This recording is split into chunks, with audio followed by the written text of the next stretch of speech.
믿음의 강자라는 제목입니다. 이번 노블리스 오블리주라는 말을 들어보셨을 것입니다. 노블리스라는 것은 귀족을 의미하고 오블리주라는 말은 그들의 책임을 다한다라는 말입니다. 그래서 노블레스 오블리주라는 말은 사회 고위층 인사가 힘 있는 사람이 그 자기들이 가지고 있는 그 책임을 다한다라는 거죠. 그러니까 높은 책임감을 가진다라는 거예요. 그래서 진정으로 힘 있는 사람들이 보여야 될 사회적인 태도이죠. 그런데 우리가 실제적으로 현실 속에 들어가 보면 이런 모습들보다는 정반대의 모습을 보게 되어져요. 힘 있는 사람이 자기가 힘이 있다고 해서 힘 없는 사람들에게 소위 말하는 갑질이라는 것을 행하는 것을 우리는 너무나도 쉽게 발견하게 되어집니다. 그런데 갑질이라는 현상이 단순히 우리가 상상하지 못할 어떤 힘을 가진 사람들만 그렇게 하는 것이 아니라 우리의 삶 속에서도 보면 은근히 우리 가운데서도 그런 모습들이 나타나는 것을 보게 되어져요. 저도 문득문득 제가 이렇게 하는 모습들을 보면서 이렇게 하면 안 되는데 라는 것을 잠시 느낄 때가 있거든요.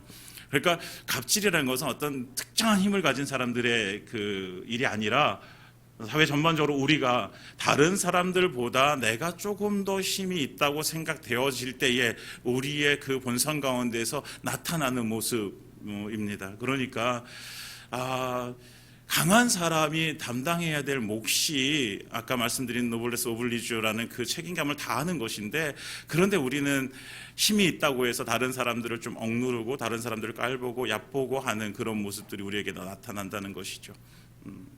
사실 그러면 안 되잖아요, 여러분. 그렇죠? 그러면 안 되는 거죠.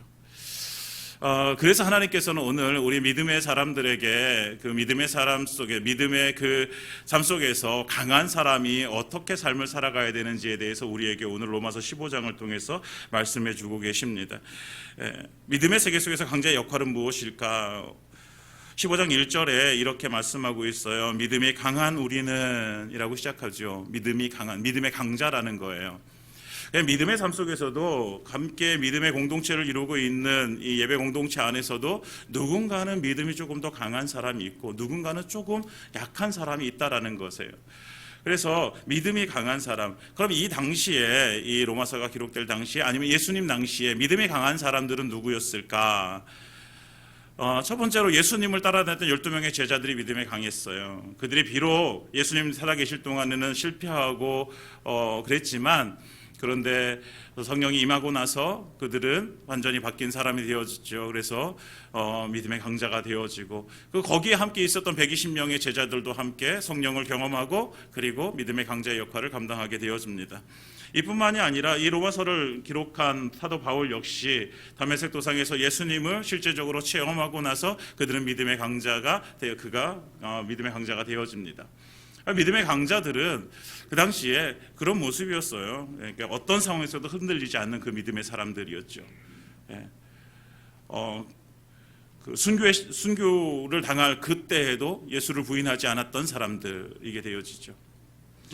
이에 반면에 교회 안에서 여전히 그 믿음의 약자들이 존재했다라는 거예요. 믿음의 약자들은 이제 예수님을 처음 믿은 사람들, 그리고 유대교에 있다가 개종을 했는데 여전히 그 율법에 매여 있는 사람들, 그리고 정말 하나님께서 그들을 사랑하심에도 불구하고 여전히 그 마음속에 그 하나님의 사랑이 조금 의문되어지고 조금 의심되어지고 했던 사람들, 이런 사람들이 믿음의 약자라고 얘기할 수 있습니다.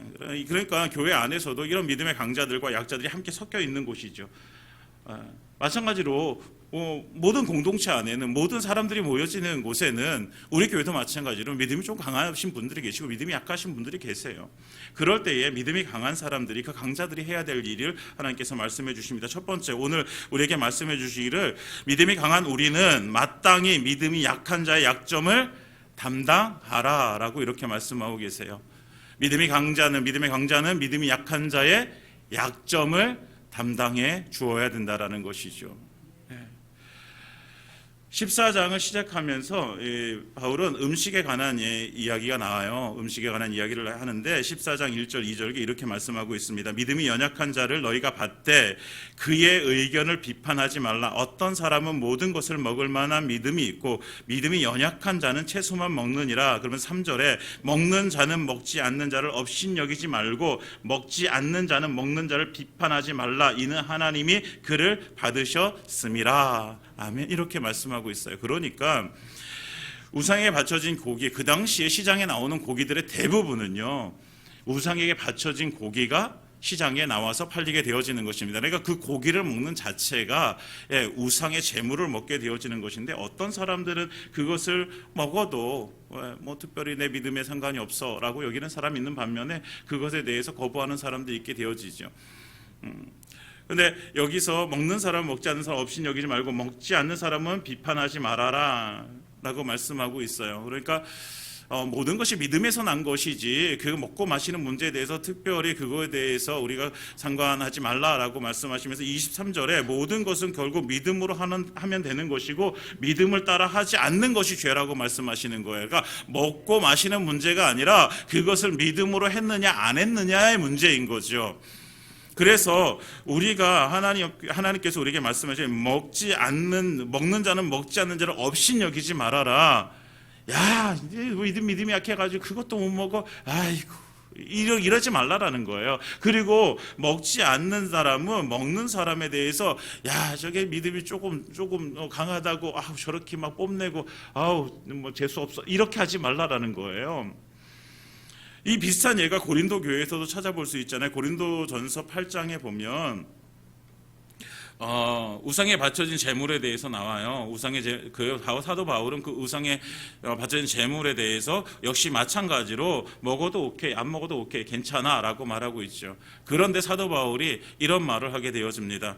13절에 이렇게 고백하는데 그러므로 만일 음식이 내 형제를 실족하게 한다면 나는 영원히 고기를 먹지 아니하여 내 형제를 실족하지 않게 하리라. 아멘. 이것이 믿음의 강자의 역할이라는 거예요. 나는 할 수 있어요. 나는 모든 것을 감당할 수 있는 믿음이 있어요. 나는 그것을 해도 크게 내 믿음이 흔들리지 않아요. 그렇지만 내가 그 일을 행함으로 인해서 내 형제가 그것에서 영향을 받아서 믿음에서 떨어진다면, 실족하게 되어진다면, 어려워한다면, 그러면 나는 그것을 하지 않겠다라는 거예요. 이것이 믿음의 약한 사람의 연약함을 우리가 담당하는 거예요. 그러니까 하나님께서는 믿음의 강자에게 우리에게 말씀해 주시는 믿음이 연약한 자를 돌봐야 될 책임이 누구에게 있다? 믿음이 강한 사람, 믿음의 강자에게 있다라고 말씀해 주시는 거예요. 여러분들은 믿음이 강하십니까? 약하십니까? 네, 제가 다 들었어요, 속마음을. 이렇게 질문하면 우리는 저는 믿음이 강합니다라고 얘기하시는 분들은 그렇게 많지 않아요. 대부분 다 겸손하셔서 제 믿음 아직도 약해요. 연약합니다. 이렇게 말씀하시죠. 그런데 우리가 잘 살펴보면 우리는 예수 그리스도 안에서 우리의 능력이 아니라 우리 예수 그리스도 안에서 우리 예수의 피로 살게 되어지고 생명을 얻은 자들은 믿음의 강자들입니다. 비록 거기에 경중이 있긴 하지만 그러나 우리는 내 능력으로 살지 않냐고 우리 예수의 능력으로 살아가는 자는 믿음의 강자들입니다. 그래서 우리는 그렇지만 그 안에서도 경중이 있다고 했잖아요. 그래서 우리는 교회 안에서도 내가 조금 더 믿음이 강하다고 한다면 믿음이 약한 자를 돌봐야 될 책임이 있는 거죠. 그래서 우리가 보게 되어질 가장 최고의 믿음의 강자는 바로 예수 그리스도입니다. 예수님께서는 우리의 그 연약함을 예수님께서 다 담당하시고 어디에서 십자가 위에서 피 흘려 돌아가시는 거죠. 우리가 도저히 해결할 수 없는 그 죄의 문제에 대해서 예수님께서는 당신이 그 십자가를 지고 골고다 언덕으로 올라가셔서 그곳에서 피 흘려 죽으신 거예요. 이거보다 더 큰 사랑이 어디 있겠어요? 이거보다 더 큰 연약함에 담당하는 자가 어디 있겠어요? 이런 말이 있지요. 더 많이 사랑하는 사람이 진다라는 말이 있어요. 더 많이 사랑하는 사람이 약자다라고 해서, 그러나 더 많이 사랑하는 사람이 진정한 강자입니다. 우리도 자녀들과 이렇게 무엇인가를 하게 되어질 때 부모님들은 대부분 자녀가 어렸을 때 자녀가 어느 정도 일정 수준 이렇게 커지면 이제 힘도 지혜도 지식도 부모님을 따라가는 경우들이 있어요. 그런데 아주 어렸을 때는 부모님들이 다 져주잖아요. 왜 져줘요? 힘이 없어서? 아니잖아요. 사랑하기 때문에 그런 거잖아요. 사랑하기 때문에. 그래서 그 사랑하기 때문에 져주는 거예요. 고린도전서 8장 1절에 이렇게 말해요. 우상의 제물에 대하여는 우리가 다 지식이 있는 줄 아나 지식은 교만하게 하며 사랑은 덕을 세우나니 라고 말씀하고 있어요. 결국 믿음의 강자가 연약한 자를 담당하기 위해서 필요한 것은 무엇이냐? 지식이 아니라는 거예요. 지식은 교만하게 하는 거예요. 내가 알고 있는 것은요, 그것을 인해서 남을 판단하게 되어지고 비판하게 되어지고 이런 역할을 하게 되어지는 거예요. 그러나 정말 중요한 것, 덕을 세우는 것은 무엇이다? 사랑이라는 거예요. 사랑. 예수님께서 우리에게 보여주신 그 사랑, 그 십자가의 사랑을 가지고 우리가 살아갈 때에 우리는 내 지체들의 연약한 부분을 담당하게 되어지는 것입니다. 아까 말씀대로 아이들에게 져주는 것, 그것은 사랑이기 때문이에요. 예수님께서도 그 십자가에 죽으신 것 사랑 때문이에요. 사랑 때문에 져주시는 거예요. 그래서 예수님이 진정한 강자이시죠. 그래서 우리는 이제 누구를 따라가야 돼요? 예수님을 닮아가야 되는 거예요. 예수님은 십자가를 지실 권리도 있으셨고 지지 않으실 권리도 있으셨어요. 그렇지만 예수님께서는 우리의 죄를 담당할 수 있는, 우리의 죄를 해결할 수 있는 유일한 길이 예수님이 십자가에 달려 죽으시는 것이기 때문에 그 일을, 그 십자가를 담당하신단 말이에요. 우리도 마찬가지로 우리가 정말 예수님의 그 사랑을 가지고 살아간다면 우리가 해야 될 것은 결국 우리가 그 십자가를 지는 거예요. 내가 져야 될 십자가를 지는 거죠. 그래서 예수님께서 그 십자가 지라고 우리에게 말씀해 주시는 거예요.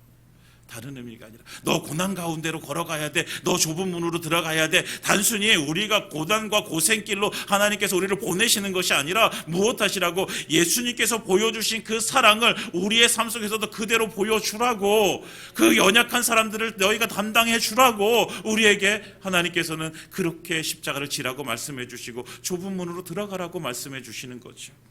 사랑하는 여러분, 우리는 약한 자의 약점을 담당해 줘야 됩니다. 근데 사실 약함과 강함, 이거는 상대적이잖아요. 내가 어떤 사람보다는 좀 약할 수 있지만 또 다른 사람들보다는 내가 강할 수 있어요. 그러니까 교회 공동체 안에는요, 내가 약하고 강한 것이 어떤 절대적인 것이 아니라 내가 누군가에게는 내가 그들의 약점을 담당해 줘야 되는 사람이고, 어떤 때는 그러니까 그 약점을 그가 어떤 사람이 나의 약점을 좀 담당해 줘야 되는 거예요. 그러니까 우리는 이것이 계속 맞물려져 가는 곳이 교회 공동체인 것이죠. 그러니까 교회 안에서는 무엇이에요? 사랑을 주고 사랑을 받고 하는 이 모습들이 계속해서 이루어져야 되는 공간이 교회예요. 왜? 누군가는 약하고 누구는 강하고 하면서 그 안에서 이루어져야 될 것이 결국은 그 사랑의 돌봄이 필요한 거잖아요. 누군가를 위해서 십자가를 지고 누군가를 위해서 좁은 문으로 들어가야 되는 이런 상황들이 우리에게 있는 거잖아요. 그러니까 내가 누군가를 담당해야 되고 또 내가 누군가의 그렇게 보살핌을 받아야 되는 입장이라면 그것에 대해서 비판하지 말고 우리는 그 안에서 인정하고 내가 그렇게 돌봄을 받아야 될 존재, 또 내가 돌봐야 될 존재, 사랑을 베풀어야 될 존재, 사랑을 받아야 될 존재라는 사실을 우리가 인정해야 된다는 것입니다. 사랑하는 여러분, 여러분들은 믿음의 강자입니다. 그렇다고 한다면 옆에 있는 지체를 바라보면서 내가 어떤 것을 담당해 줄 수 있는지, 내가 어떤 약한 부분을 담당해 줄 수 있는지 우리가 함께 또 고민하고 또 함께 기도하면서 그 역할을 감당해 주시기를, 그래서 진정한 믿음의 강자가 되어 주시기를 예수님의 이름으로 축원드립니다.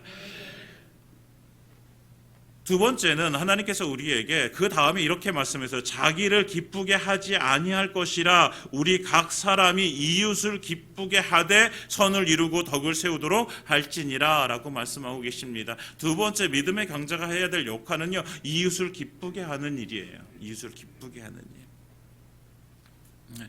그러니까 우리만 나만 기쁘고 나만 행복하고 나만 만족하고 하는 삶이 아니라 나를 통해서 누가 내 이웃이 기뻐하고 만족하고 행복한 삶을 살게 해야 된다라는 것이요. 이것이 믿음의 강자의 역할인 거예요. 이것이 선을 이루고 덕을 세우는 과정입니다. 3절에서 보면 예수님께서 자기를 비방하는 자들의 비방이 내게 미쳤나이다 이렇게 말씀하고 있는데, 예수님께서 다 사람들이 당신을 다 조롱하고 손가락질하는 그 소리를 들으면서 예수님께 십자가에 달려 돌아가신단 말이에요. 그 십자가에 달려 죽으시는 것이 누구를 위해서? 결국은 그 조롱하는 사람, 손가락질하는 사람, 그 사람들 살려내기 위해서 예수님 십자가에 달려 죽으시는 거예요. 그들의 약한 부분을 예수님께서 감당하시고, 예수님께서는 자기는 비록 십자가에 죽지만 그러나 누구의 기쁨, 그들의 기쁨이 되어주시기 위해서 십자가에 달려 죽으시는 거예요. 마찬가지로 우리가 이 땅 가운데 살아가면서 우리의 기쁨, 단순히 나 예수 믿고 나 천국 백성 되어지고 주님께서 주시는 그 평강을 누리며 하나님께 주시는 은혜를 누리며 하나님의 복을 누리고 그래서 나 혼자 스스로 만족하고 기뻐하는 삶이 아니라, 내 이웃이 똑같이 나와 함께 그 기쁨을 누릴 수 있도록, 내 이웃이 나와 같이 그렇게 행복한 삶을 살아갈 수 있도록 우리가 함께 그 역할을 감당해 줘야 되는 믿음의 강자의 역할을 우리는 살아야 된다라는 것이죠. 그러니까 다른 사람들을 위해서 이타적인 삶이 우리에게 필요한 거예요. 이타적인 삶. 어린 자녀들에게 엄마 아빠들이 하는 말 중에 많은 부분을 차지하는 말이 공부해라라는 거예요. 공부해라. 여러분들 많이 하셨죠? 공부해라. 안 하셨어요? 다 훌륭하셔서 스스로 자녀들이 다 잘하니까. 저는 건강하게 잘 자라라라는 건데, 여러분 공부해라 그러면서 또 한마디 해요. 공부해서 남 주냐 이렇게 얘기해요. 여러분 공부하면 남 줍니까? 공부해서 남 줍니까? 사실 공부하면 자기에게 이익이죠. 자기에게 기쁨이고 자기의 이익이에요. 그렇지만 그건 자기에게만 이익이 아니라 그 공부함을 통해서 남들에게 이익이 되어져야 되는 것이죠. 사람들은 공부해서 자기만 잘 먹고 잘 살고 이렇게 살면 된다라고 생각하지만, 그리스도인들의 삶 가운데서는 내가 공부해서 그것을 가지고 이웃을 이롭게 해야 된다라는 거예요. 내가 무엇이 가지고 있으면 그것을 나눠야 된다라는 거예요. 지식도 나누고 지혜도 나누고 우리가 가지고 있는 재물도 나누고 힘도 나눠줘야 된다라는 거예요. 나눠줘서 나 혼자만의 기쁨이 아니라 우리가 함께 기쁨을 누려야 된다라는 것이죠. 여러분, 누군가가 어떤 사업을 해서 아니면 어떤 복권을 사서 어떤 이렇게 투자를 해가지고 큰 돈을 벌었어요. 그렇다고 한다면 그것이 내 옆에 있는 누군가 그 돈을 벌게 되어지면 그것이 그 사람의 기쁨입니까? 나의 기쁨입니까? 여러분, 옆에 있는 사람이 큰 돈을 벌었다고 생각해 보세요. 그러면 여러분들의 마음은 어떻겠어요? 기뻐요? 할렐루야. 마음이 좀 쓰리지 않으세요? 왜 나한테는 왜 이런 것이 안 오나? 이렇게 기뻐할 수 있는 것은 믿음의 강자이십니다. 네.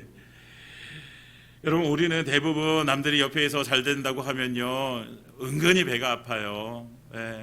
왜 나는 왜 이렇게 잘 안 되고 왜 저 사람만 이렇게 잘 될까, 이런 생각이 좀 들지요.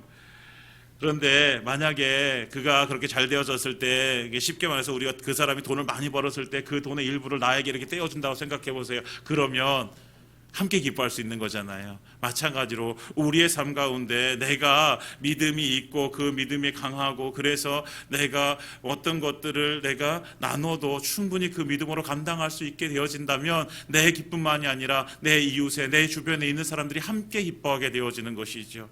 그래서 우리는 나눠야 되는 거예요. 나눠야지.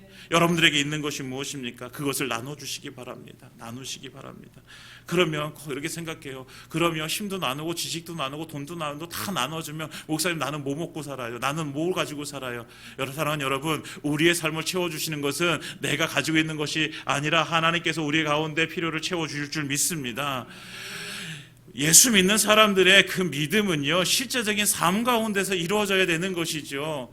내가 부족하거든 하나님께서는 부족하거든 하나님께 구하라 말씀하시잖아요. 그러면 하나님께서 채워주시겠다라고 말씀하시잖아요. 이것을 믿고 하나님 앞에 구하는 것이지, 그래서 내가 이거 가지고 있는 거 이거 나누면 내가 죽을 것 같고 이거 나누면 내가 뭔가 일이 안 될 것 같고 이런 것이 아니라, 나누어 주게 되어지면 하나님께서 그보다 훨씬 더 큰 은혜 가운데 우리를 거하게 하시고 더 많은 것으로 풍족한 것으로 하나님의 뜻대로 채워주실 것을 믿습니다. 이것이 믿음의 삶이죠. 그래서 믿음의 강자들은 그 믿음이 있기에 충분히 나눌 수 있게 되어지는 거예요. 그래서 하나님께서는 우리에게 믿음의 강자라고 한다면 이제 나눠라라고 말씀하시는 거죠. 사랑하는 여러분, 여러분들이 내 이웃을 기쁘게 할 수 있는 것이, 내가 나눌 수 있는 것이 무엇인가 한번 생각해 보세요. 지금 한번 이렇게 머릿속에 생각해 보세요. 내가 무엇을 나눌 수 있는가? 내가 어떤 관계를 맺고 있는데 사랑하는 이웃들을 위해서 어떤 때는 따뜻한 밥 한 끼가 그들에게는 그 기쁨이 되어줄 수 있어요. 누군가에게는 내가 손을 콕 잡고 기도해주는 그 한 번의 기도가 그에게 힘이 되어줄 수 있죠. 누군가에게는 내가 전화 한 통 하는 것이, 문자 한 번 보내는 것이 그에게 힘이 되어줄 수 있습니다. 여러분, 우리가 어떤 대단한 것들을 나눔으로 인해서 우리가 함께 기뻐하는 것이 아니라 그 작은 행동 하나가 나에게도 기쁨이 되어지고 다른 사람을 기쁘게 할 수 있다는 것입니다. 사랑하는 여러분, 믿음이 강하면 강할수록 그 베푸는, 그 나눠주는 것들이 훨씬 더 많아지겠죠. 사랑하는 여러분, 이제 우리의 믿음의 수준에 따라서 나누시기 바랍니다. 우리가 나만 기뻐하는 것이 아니라 내 이웃도 함께 기뻐하는 그 믿음의 강자의 역할들을 감당해 주시기를 예수님의 이름으로 축원드립니다. 마지막으로 믿음의 강자는 모두가 다 하나님께 영광을 올리게 되었습니다. 5절에 보면 이렇게 말씀하십니다. 이제 인내와 위로의 하나님이 너희로 그리스도 예수를 본받아 서로 뜻이 같게 하여 주사 한 마음과 한 입으로 하나님 곧 우리 주 예수 그리스도의 아버지께 영광을 돌리게 하려 함이라. 아멘. 믿음이 강한 자나 약한 자가 다 함께 뜻이 합쳐져서 이제 마지막으로 교회 공동체가 이루어가야 될 그 모습은 뭐예요? 하나님께 영광을 돌리는 삶을 살아가는 것입니다. 그러니까 그 안에서도 우리는 그 믿음의 강자의 역할들이 있는 거예요. 하나님은요, 하나된 마음으로 하나님께 영광이 되어지는 삶을 우리에게 요구하시는 거예요. 그래서 계속해서 성경은 우리에게 하나 되어질 것을 요구하고 계시죠. 한 마음으로 하나님께 영광을 돌려야 된다. 우리가 읽지 않은 그 뒤에 본문을 보면 7절부터 13절까지 보면요, 이방인과 유대인이 하나 되어져서 한 마음으로 하나님께 영광을 올려드려야 된다라고 이렇게 말씀하고 있어요. 한 공동체, 한 교회 공동체를 이루면서 서로 잘났다고 우기면서 서로 싸우게 되어지면 서로 마음이 나눠지고 결국은 분열이 되어지고 나누어지고 결국은 하나님이 기뻐하지 않는 그런 삶을 살게 되어지는 거예요. 그 전형적인 예가 계속 고린도 교회를 얘기했는데, 고린도 교회가 그랬던 거잖아요. 팔을 나누고 법정 싸움을 하고 그리고 자기 은사가 최고라고 싸우고 하는 그런 모습들을 우리는 보게 되었잖아요. 하나님이 이 모습들을 기뻐하실까요, 여러분? 여러분, 우리 교회 안에 만약 이런 모습들이 있다면 하나님께 기뻐하실까요?